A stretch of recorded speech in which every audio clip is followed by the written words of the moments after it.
warahmatullahi wabarakatuh. Hai teman-teman, apa kabar? Semoga kalian senantiasa diberikan kesehatan dan lindungan oleh Allah Subhanahu wa Ta'ala. Dan semoga pandemik virus corona segera berakhir sehingga kita bisa berkumpul lagi di kampus kita tercinta. Amin, amin ya robbal alamin. Stay safe and healthy ya teman-teman untuk kalian dan keluarga di rumah. Nah, pada kesempatan kali ini, saya Mira Hayati dari kelas 6 Linguistik D akan mencoba mempresentasikan tentang satu mata kuliah yaitu Comparative Linguistics dengan topik bilingualism. Nah, video ini saya mengambil referensi dari salah satu video YouTube yang ada yaitu dari channel The Link Space. Di sana membahas tentang banyak materi linguistik dan salah satunya adalah bilingualism. Untuk mengefektifkan waktu, mari kita mulai ke pembahasan saja. Mengerjakan 2 atau 3 atau beberapa pekerjaan dalam satu waktu itu sangatlah sulit, terutama untuk orang dewasa, karena hanya beberapa orang saja yang mampu melakukannya. Nah, hal ini biasanya kita sebut dengan multitasking. Salah satu bentuk multitasking yang ada di kita adalah menjadi seorang bilingualism. Apa sih kira-kira apa sih bilingualism ini? Mungkin untuk orang-orang linguistik seperti kita mungkin sudah tidak aneh, yaitu bilingualism adalah keadaan di mana seseorang mempunyai kemampuan untuk bertutur kata, untuk berbicara dalam 2 bahasa sekaligus dalam satu waktu. Misalnya kita bisa nih bicara bahasa Inggris dan bahasa Indonesia di dalam satu waktu, mampu menguasainya, sudah paham grammarnya, tata bahasanya semua, maka kita disebut dengan orang bilingual. Nah, namun untuk orang dewasa menjadi seorang bilingual itu sangatlah sulit karena kita sudah mungkin faktor umur, kemudian otak kita sudah tidak seberfungsi ketika kita masih kecil, sudah ada masalah di sini, sudah ada banyak pelajaran, sehingga memori kita sudah sedikit.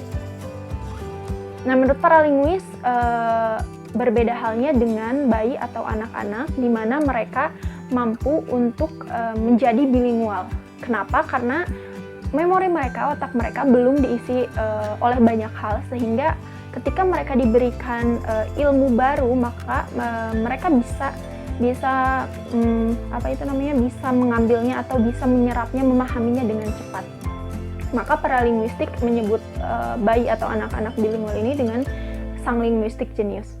Kemudian ketika untuk masalah bilingual sendiri adalah ada pada orang tuanya. Ketika anak-anak mereka menjadi seorang bilingual atau mampu menguasai 2 bahasa, maka banyak sekali orang tua yang khawatir jika anaknya akan kebingungan, kemudian akan sulit untuk berbicara karena di otak mereka ada 2 bahasa. Nah, namun para linguis mengatakan tidak perlu khawatir karena anak-anak sudah paham atau sudah diberikan kemampuan untuk bisa memahami lebih baik daripada orang dewasa. Dan mereka akan enjoy ketika mereka memahami atau mendapatkan ilmu-ilmu baru. Nah, pada tahun 1980 sendiri, para linguistik mencoba melakukan penelitian tentang hal ini, tentang apa yang akan terjadi ketika anak bayi atau anak-anak belajar 2 bahasa secara sekaligus. Hal ini mereka sebut dengan simultaneous bilingual first language acquisition. Nah, apa sih itu? Agak sulit ya. Kita sering sebutnya dengan simultaneous bilingualism aja. Yaitu keadaan di mana ketika anak atau bayi yang baru berumur kecil sedikit mendapatkan pemerolehan bahasa ibunya 2 bahasa sekaligus. Berbeda halnya dengan kita, dengan orang-orang pada umumnya seperti saya, bahasa ibunya hanya 1, yaitu bahasa Indonesia saja atau bahasa Sunda saja. Nah, orang-orang dengan simultaneous bilingual, mereka sudah diajarkan dari kecil 2 bahasa sekaligus, yaitu misalkan bahasa Inggris dan bahasa Indonesia, seperti itu. Nah, jadi untuk para orang tua dengan anak-anak yang mempunyai kemampuan bilingual atau mempunyai kemampuan 2 bahasa, tidak perlu khawatir anaknya akan mengalami kesulitan karena mereka sudah bisa memanage atau mengontrol apa yang harus mereka katakan. Dalam sebuah paper di tahun 1970-an mengatakan bahwa bayi atau anak-anak dengan kemampuan memiliki 2 bahasa akan mempunyai proses mereka akan mengumpulkan setiap kosakata dari kedua bahasa tersebut. Kemudian kedua, mereka akan membenahi setiap kosakata dalam kalimatnya dengan menggunakan grammar dari kedua bahasa tersebut. Nah, ada lagi nih data longitudinal pada tahun 2005 yang meneliti sekitar 26 orang anak umur 1-6 tahun dengan hasil bahwa tidak ada satupun anak yang akan menempatkan grammarnya dengan salah. Misalkan mempelajari bahasa Indonesia dan Inggris. Nah, tidak mungkin nih bahasa Indonesia grammarnya memakai bahasa Inggris, atau begitupun sebaliknya bahasa Inggris memakai grammar bahasa Indonesia. Itu tidak ada datanya seperti itu. Karena pada dasarnya anak-anak bilingual ini dalam otaknya ini diibaratkan mempunyai 2 buah box atau kotak, di mana box 1 itu berisi bahasa 1, box 2 itu berisi bahasa 2, yang kemudian ada sekat di tengahnya, sehingga misalkan box 1 ini belajar bahasa Inggris, box 2 ini belajar bahasa Indonesia. Setiap kosakata atau grammar dari bahasa Inggris tidak bisa serta-merta meloncati box bahasa Indonesia atau grammar kosakata bahasa Indonesia, tidak bisa. Jadi mereka sudah bisa mengontrol atau memanagenya, sehingga pencampuran bahasa akan sedikit terjadi untuk pada mereka. Nah, oke, lanjut. Ada lagi masalah nih. Apakah setiap anak dengan kemampuan atau setiap bayi dengan kemampuan bilingual ini bisa membedakan setiap fonem atau kita kenal sebagai how to pronounce word di dalam bahasa, atau bagaimana kita mengucapkan atau menyuarakan huruf atau kata di dalam suatu bahasa. Apakah anak-anak ini bisa membedakan misalnya fonem bahasa Inggris dan fonem bahasa Indonesia? Nah, para linguis ini pada tahun 2003 ini menyatakan bahwa tentu saja bisa, anak-anak atau bayi bisa membedakan fonem dari setiap bahasanya. Karena apa? Karena kembali lagi pada apa yang saya katakan di awal, bahwasanya anak-anak ini diberikan memori yang kuat. Mereka belum umur mereka masih muda, mereka belum mendapatkan asupan-asupan yang terlalu banyak dari kehidupan, belum punya masalah, memori mereka masih penuh. Jadi ketika mereka diberikan bahasa baru atau 2 bahasa sekaligus dengan fonem-fonemnya, maka mereka bisa membedakannya.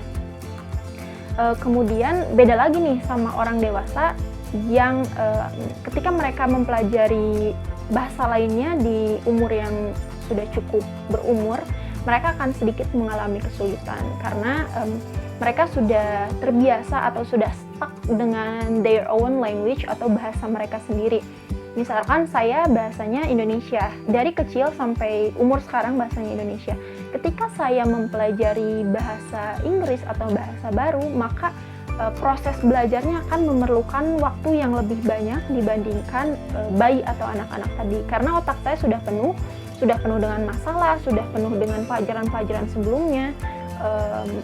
Space-nya boleh dibilang space-nya tinggal sedikit lah, udah pelupa juga kayak gitu. Nah, dari penelitian tadi di 2003 mendapatkan hasil juga bahwasanya semakin tua umur bayi, semakin tua umur anak-anak ini, maka mereka akan semakin kesulitan untuk membedakan mana fonem satu bahasa ini dan fonem bahasa lain. Jadi pada dasarnya intinya umur itu mempengaruhi bagaimana seseorang belajar bahasa lain atau menjadi seorang menjadi seorang bilingual dengan kemampuan bilingual ini bisa dipengaruhi juga oleh faktor umur, seperti itu. Lanjut, ada lagi nih satu masalah yang biasanya dikhawatirkan oleh setiap orang tua yang memiliki anak dengan kemampuan bilingual, yaitu mereka takut kalau anak-anaknya kemudian mencampur 2 bahasa yang mereka pahami atau mereka mengerti. Misalkan mencampur dari bahasa Inggris ke bahasa Indonesia. Nah, di sini di dalam linguistik ini itu normal dan kita kenal sebagai bahasanya adalah code mixing. Kita kenal sebagai code mixing. Apa sih code mixing itu sebenarnya? Jadi code mixing itu adalah suatu peristiwa ketika seseorang berbicara atau melakukan conversation atau melakukan speech act dengan orang lain atau sendiri pun bisa, dan mereka mengalihkan bahasa dari kode bahasa satu ke kode bahasa lainnya. Misalkan kode bahasa Inggris ke kode bahasa Indonesia, seperti itu. Itu disebut dengan code mixing. Nah, contohnya kita bisa ngambil contoh, misalkan ada seorang dosen masuk ke kelas dan dia bilang seperti ini, Hi everyone, how are you? Oke, kita mulai saja pembelajaran untuk hari ini. Nah, itu udah bisa dikatakan sebagai code mixing. Kenapa? Karena dosen itu melakukan peralihan bahasa atau peralihan kode bahasa dari bahasa Inggris yaitu Hi everyone, how are you? Kemudian beralih ke bahasa Indonesia yaitu mari kita mulai saja pembelajaran hari ini. Nah, itu udah bisa disebut dengan code mixing. Kemudian beberapa linguistik berasumsi bahwa ketika anak atau seorang bayi melakukan code mixing itu normal karena biasanya situasinya adalah seperti ini. Anak-anak itu tidak tahu kosakata di bahasa yang lainnya gitu. Jadi misalkan anak ini bisa dua bahasa, Inggris dan Indonesia. Nah, dia lagi ngomong Indonesia nih, tapi dia nggak tahu bahasa Indonesianya meja. Dia cuma taunya table bahasa Inggris.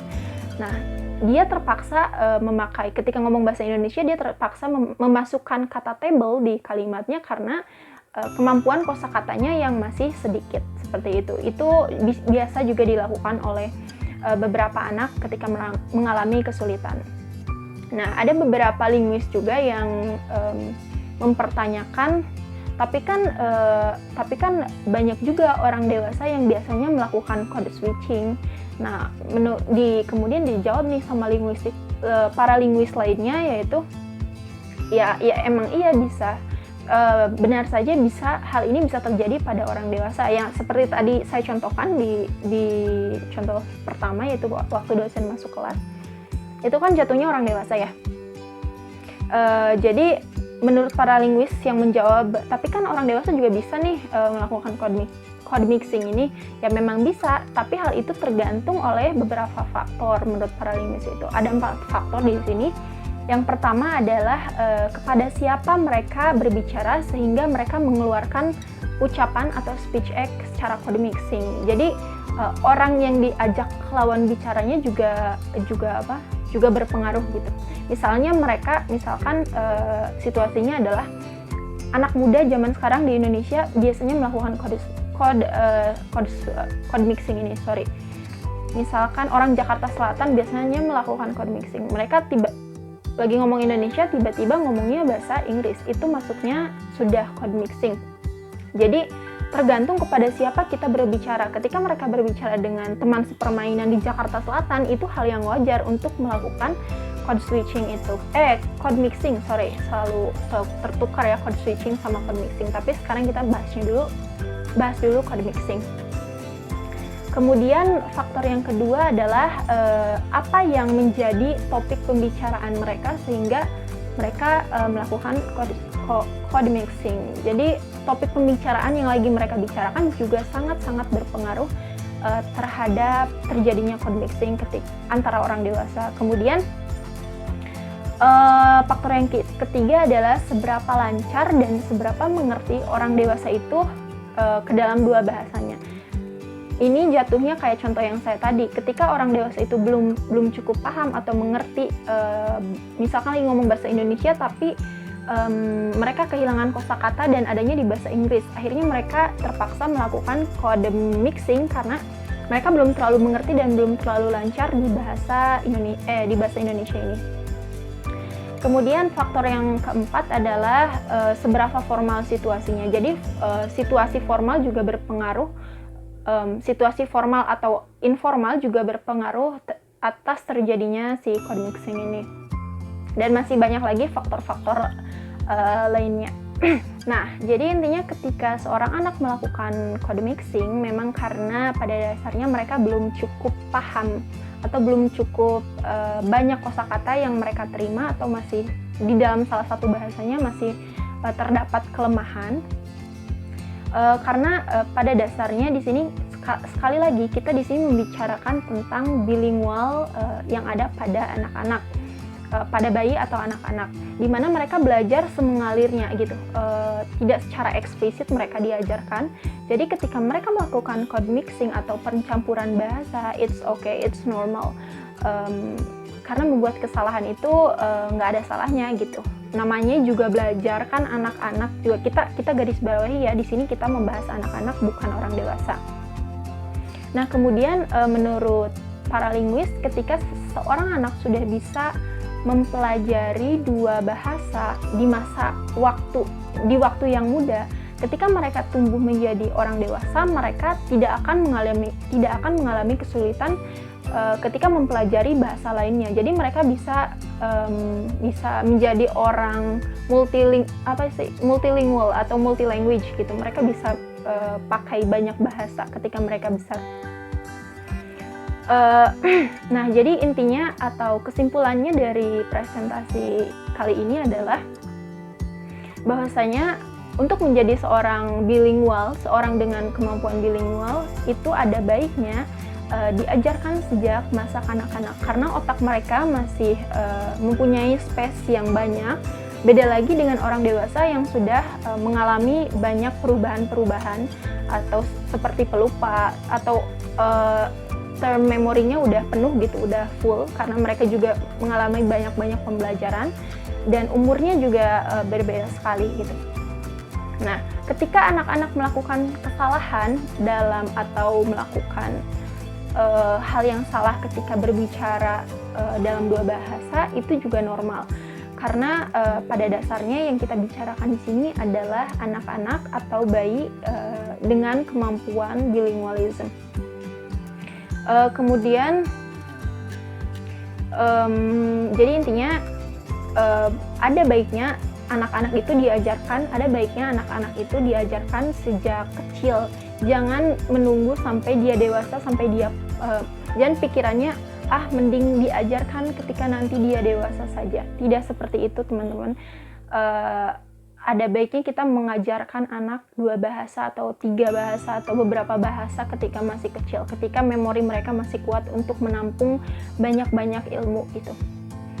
Oke teman-teman, atau oke semuanya, mungkin hanya ini presentasi yang bisa saya sampaikan. Kurang dan lebihnya mohon maaf karena saya di sini juga masih belajar. Semoga presentasi kali ini bisa dimengerti atau bisa diambil ilmunya oleh siapapun yang mendengarkan video ini. Dan terima kasih untuk Mr. Hanan yang telah memberikan tugas. Dari sini saya banyak belajar tentang materi bilingualism yang ada di comparative linguistics. Pokoknya stay safe and stay healthy buat kita semua, dan see you setelah pandemi corona ini berakhir. Assalamualaikum warahmatullahi wabarakatuh. Bye.